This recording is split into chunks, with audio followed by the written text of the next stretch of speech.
प्रिय साथियों, नमस्कार। मैं संजू कुमारी सरोज आप सभी का सरोज संपदा चैनल पर सहृदय स्वागत करती हूँ।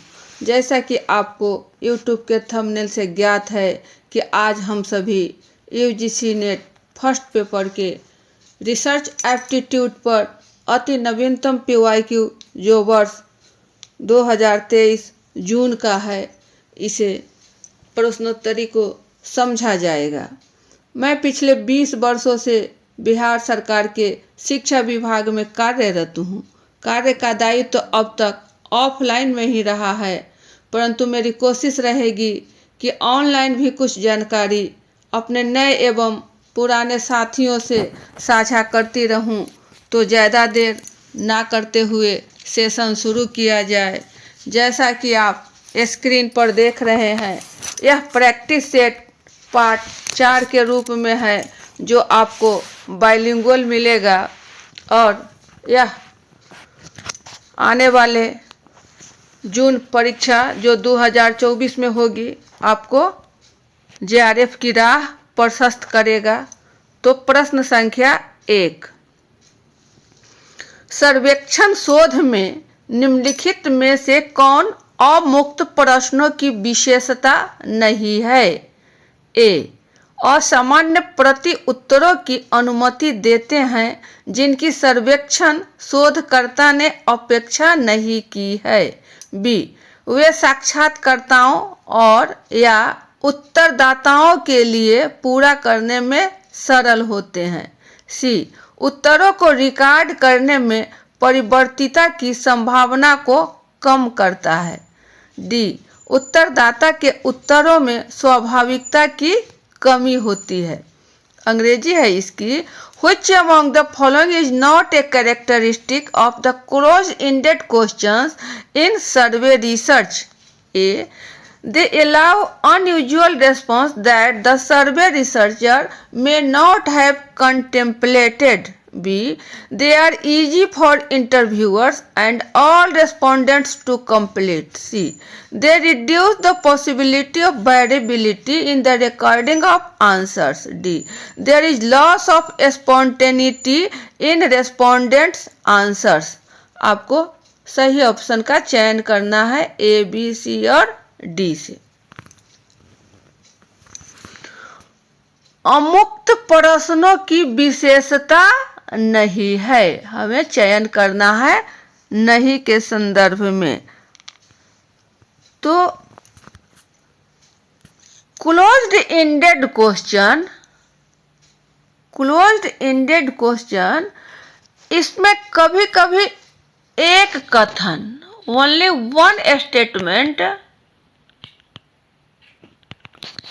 के रूप में प्रस्तुत किया जाता है। यह सर्वेक्षण विषय के बारे में जो उत्तरदाता होते हैं, वो ओपन एंडेड प्रश्न के बारे में अपनी सच्ची भावना या दृष्टिकोण को अच्छे ढंग से समझने की परमिशन देते हैं, किंतु यही आपको क्लोज्ड एंडेड क्वेश्चन में बंधा हुआ सा मिलता है। इसमें अपनी राय को सीमा के अंदर, लिमिट में, एक विकल्प के रूप में प्रदान नहीं किया जाता है। अतः सर्वेक्षण शोध में अमुक्त प्रश्नों की विशेषता नहीं है, वह आपका असामान्य प्रति उत्तरों की अनुमति देते हैं। असामान्य, ये आपका जो अनयूजुअल रिस्पॉन्स है नहीं होना चाहिए। इसमें यहाँ यूजुअल रिस्पॉन्स होना चाहिए, तभी तो शोधकर्ता अपने शोध अध्ययन में उसको पूरा कर सकता है। जबकि ये हमारा कह रहा है असामान्य प्रति उत्तरों की अनुमति देते हैं जिनकी सर्वेक्षण शोधकर्ता ने अपेक्षा नहीं की है। यहाँ नहीं का है, यह आपका ऑप्शन सही है। ये सब ऑप्शन गलत है, बी, सी और डी ये रहा सही उत्तर। They allow unusual response that the survey researcher may not have contemplated। अगला प्रश्न, मात्रात्मक शोध से संबंधित निम्नलिखित चरणों को सही क्रम में व्यवस्थित कीजिए। ए, डेटा विश्लेषण, बी, परिकल्पना, सी, डेटा प्रसंस्करण, डी, निष्कर्ष, ई, शोध अभिकल्प। अंग्रेजी है इसकी। Arrange the following steps for pertaining to quantitative research in correct order। A, analysis data, B, hypothesis, C, process data, D, findings और E, research design। आपको सही ऑप्शन का चयन करना है ए, बी, सी, डी से कि ये किस सीक्वेंस का सही पालन करता है। इसको सीक्वेंस में समझना है। सवाल है हमारा मात्रात्मक शोध, मतलब शोध जो है यह आपको दो प्रकार के हैं। एक है आपका क्वांटिटेटिव और दूसरा है आपका क्वालिटेटिव। क्वांटिटेटिव मात्रात्मक और ये है आपका गुणात्मक शोध। ये शोध के प्रकार हैं, 1 नंबर और ये 2 नंबर। तो शोध जो यहाँ बोली से ही पता चलता है मात्रात्मक और यहाँ गुणात्मक, यहाँ गुण का और यहाँ मात्रा का। यह मात्रात्मक शोध से संबंधित चयन करना है सही क्रम। तो इसमें मात्रात्मक शोध में आपको सिद्धांत और अनुसंधान के बीच एक निगमनात्मक दृष्टिकोण को प्रतिपादित करता है, जिसे संख्याओं में या संख्याओं के डेटा का संग्रह है, संख्याओं के डेटा का संग्रह है। इसमें प्राकृतिक विज्ञान दृष्टिकोण के लिए प्राथमिकता एवं सामाजिक वास्तविकता की एक वस्तुनिष्ठ अवधारणा शामिल रहता है, जबकि आपको गुणात्मक में क्वालिटेटिव में यह इसके विपरीत होते हैं। यहाँ संख्या जैसी मात्रा जैसी कोई बात नहीं होती, यहाँ गुण से संबंधित है। तो इसका सही क्रम सीक्वेंस में लगाना है।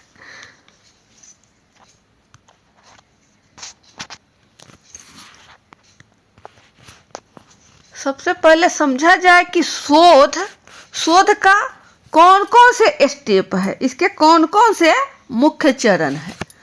तो इसका ट्रिक है आपको PhD CAG। P से आपका है सिलेक्शन ऑफ प्रॉब्लम,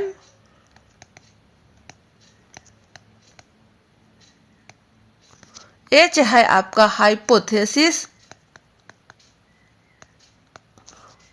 D है आपका डिजाइन और C है आपका कलेक्शन ऑफ डेटा, A है एनालिसिस और G है आपको जनरलाइजेशन एंड कंक्लूजन।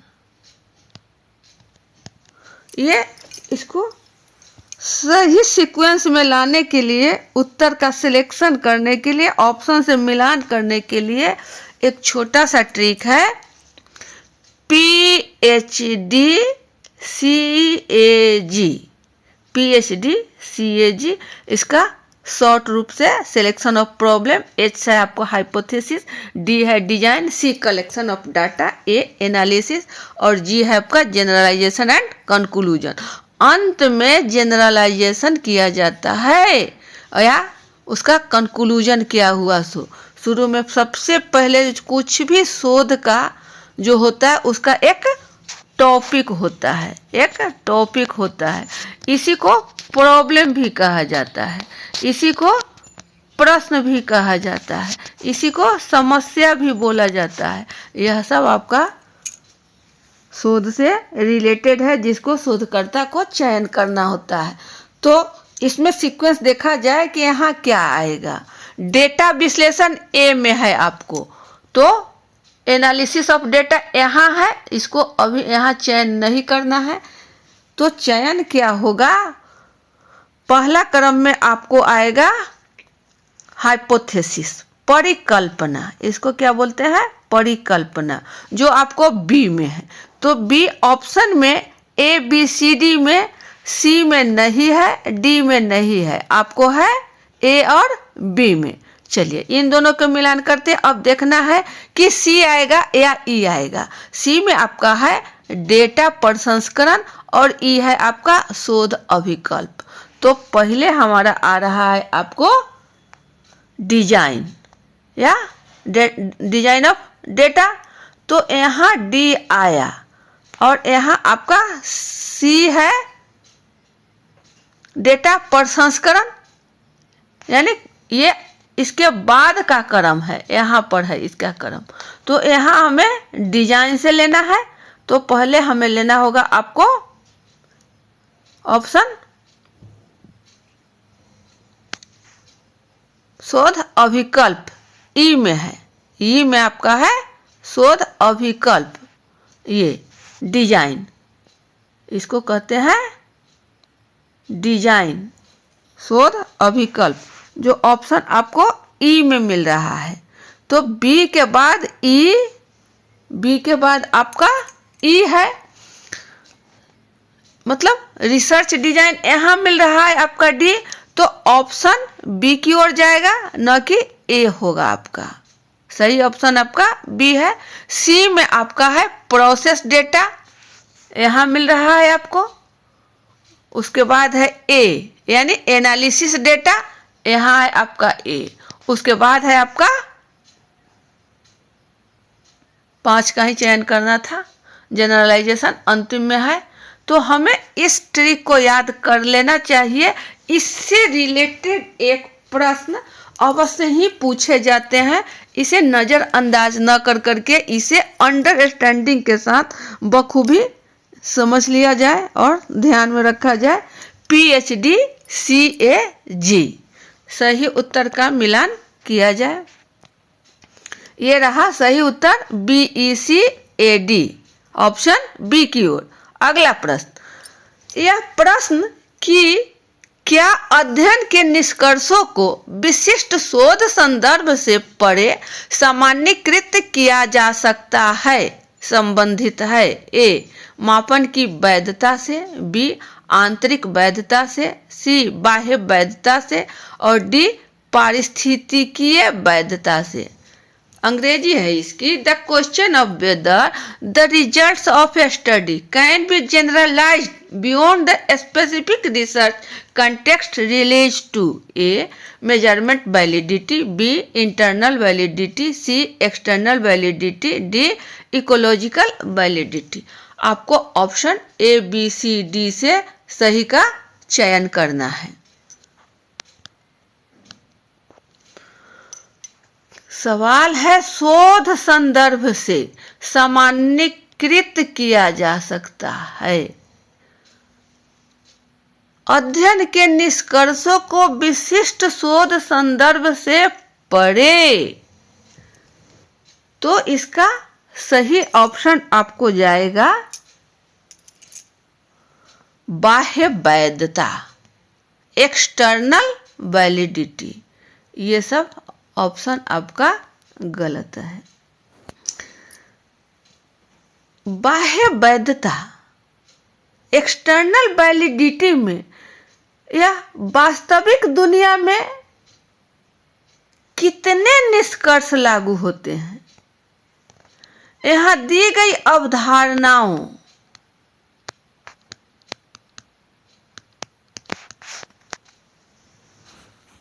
पर मदद मिलती है, हेल्प मिलता है। शोध के परिणाम सार्थक एवं भरोसेमंद होते हैं।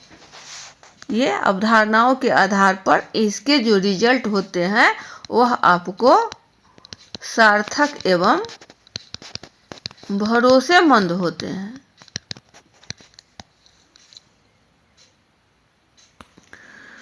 सामान्यीकृत के क्रम में आप समझें कि जब जनरलाइजेशन किया जाता है बाह्य वैधता के परे, तो इसमें इसे सामान्यीकृत किया जा सकता है। एक नंबर आपका। दूसरा नंबर, यह व्यवहारिक स्थितियों पर लागू किया जा सकता है। यह बृहद स्तर पर पूरे विश्व में लागू किया जा सकता है। ठीक है। यह आपको संदर्भ में अनुवाद किया जा सकता है।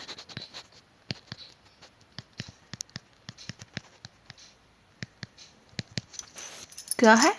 बाह्य वैधता, एक्सटर्नल वैलिडिटी। सही उत्तर आपका है सी ऑप्शन।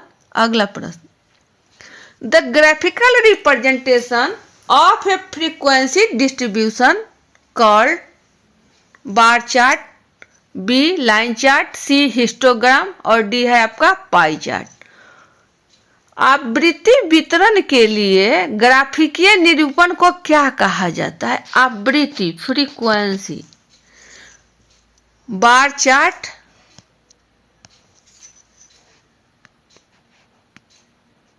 रेखीय चार्ट, आयत चित्र और पाई चार्ट।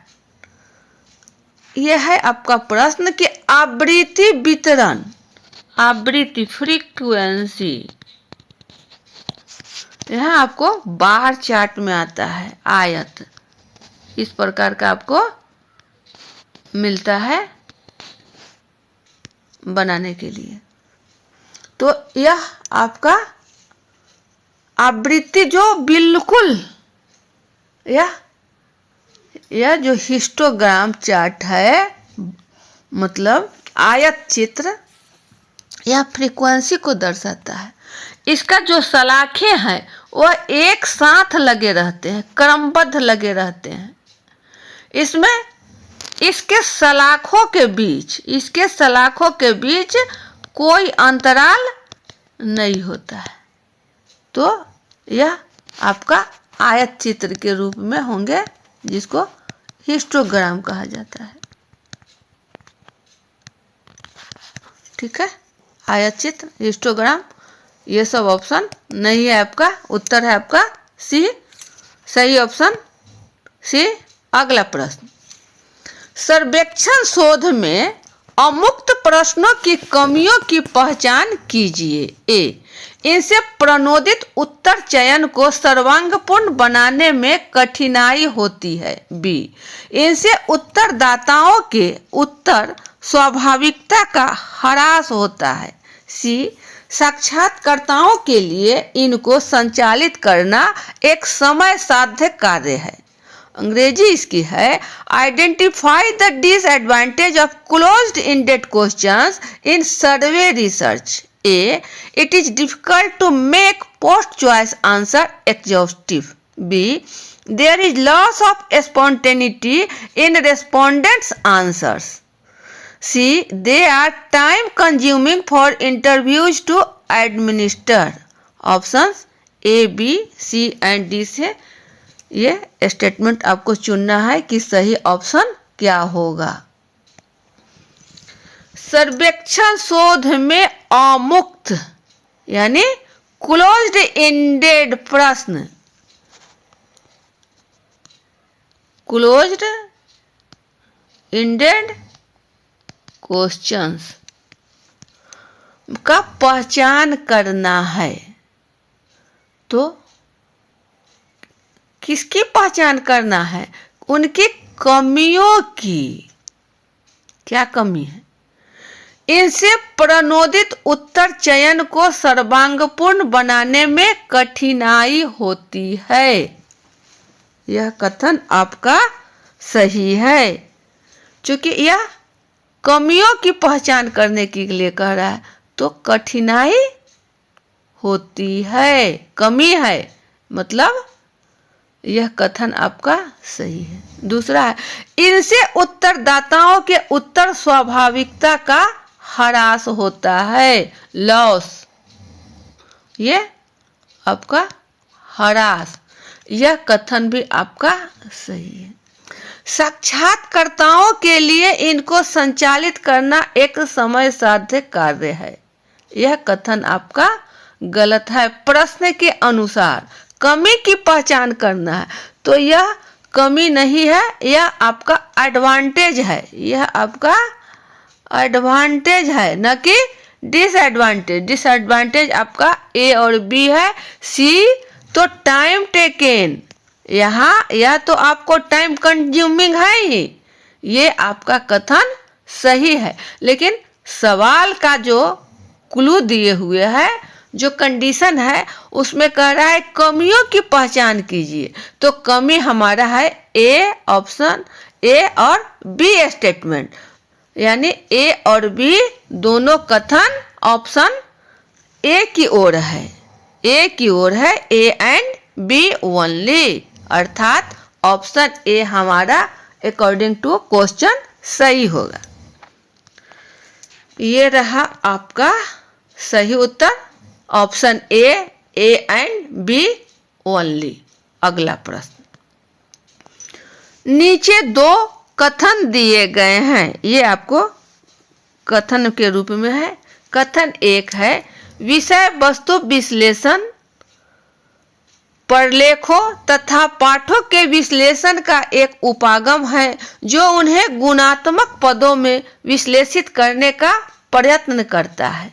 कथन दो है, विषय वस्तु विश्लेषण एक बहुत पारदर्शी शोध विधि है। अंग्रेजी इसकी है, given below are two statements. Statement 1, content analysis is an approach to the analysis of documents and text that seeks to analyze them in qualitative items. Statement 2 है, content analysis is a very transparent research method.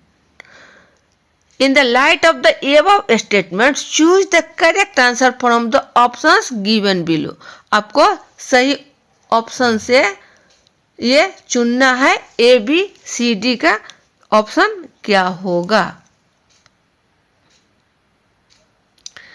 तो content analysis, विषय वस्तु विश्लेषण, यह जो है आपको कहाँ मिलता है, शोध के गुणात्मक डेटा में,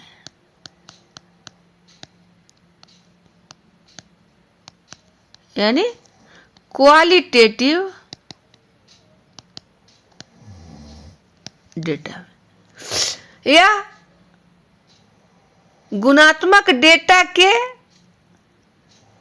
अंतर शब्दों, गुणात्मक डेटा के भीतर, इसके अंदर जो शब्द है, जो विषय है या अवधारणा है, उसकी उपस्थिति को निर्धारण करने के लिए विषय वस्तु विश्लेषण एक शोध उपकरण है। यह एक शोध उपकरण है, ठीक है। तो कथन हमारा है कि विषय वस्तु विश्लेषण प्रलेखों तथा पाठों के विश्लेषण का एक उपागम है, उपागम नहीं, यह एक उपकरण है। तो हमारा कथन एक गलत हो जाएगा। कथन दो है, विषय वस्तु विश्लेषण एक बहुत पारदर्शी शोध विधि है, यह कथन आपका सही है। इस प्रकार कथन एक गलत है और कथन दो सही है, जो ऑप्शन आपको डी की ओर जाता है।